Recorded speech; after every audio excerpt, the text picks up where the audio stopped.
السلام علیکم زما رونو زما خویندو.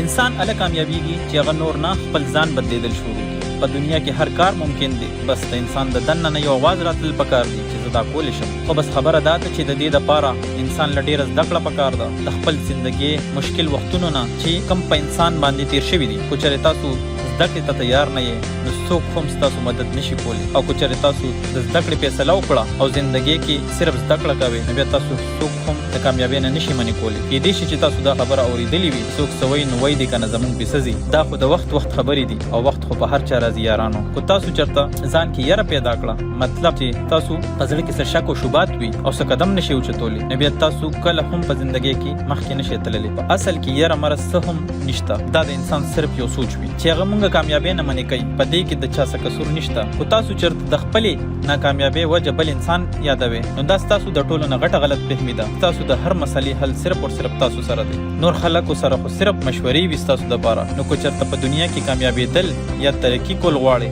نو ځان کوڼ کا، ځکه چې دنیا کې یو څو مخلص خلکو نه علاوه ټول ستاسو تباهۍ باندې خوشحالي. دا د دې دنیا ډېر غټ حقیقت دی چې کله تاسو ناکامه یې نو خلک په تاسو خاندي، او چې کله تاسو کامیاب شئ په خپل محنت او مشقت باندې نو بیا دا خلک ستاسو نقلونه کوي. او زندګۍ کې همیشه هغه خلک کامیابیږي چې کم خلک د خپل وقت قدر کوي. د اردو یو محاوره ده چې چاہو تو اسے سونا بنا لو چاہو تو اسے سونے میں گزار دو. مطلب چې یا خپل وخت نه سره جوړ کا او یا دا وخت په خوب کې تیر کا. ځکه چې وخت تیر شي او بیا ته د هغې قدر کې نو هغه بیا صرف یو افسوس وي. او دا خبر یاد ساتئ چې خلک وخت سره سره د ستا حیثیت هم تپوس کوي نه چې طبیعت. نو زما تاسو ته دا درخواست دی چې هر څنګه وي خو په زندګۍ کې ځان نه خامخا څه جوړ کړئ او خپل خلاف هره خبره په خاموشۍ سره وورئ او بس څه هم مه وایئ، ځکه چې وخت به د هغې جواب پخپله ورکوي. چرې هم چا سره خپل امیدونه مه لګوئ، ځکه که منزل او لار ستا ده نو ټول مشکلات به هم ته برداشت کړې. دا د زندګۍ یو ډېر غټ حقیقت دی. په زندګۍ کې به تاسو له هر څوک مشورې درکوي خو تاسو سره ودرېږي څوک هم نه.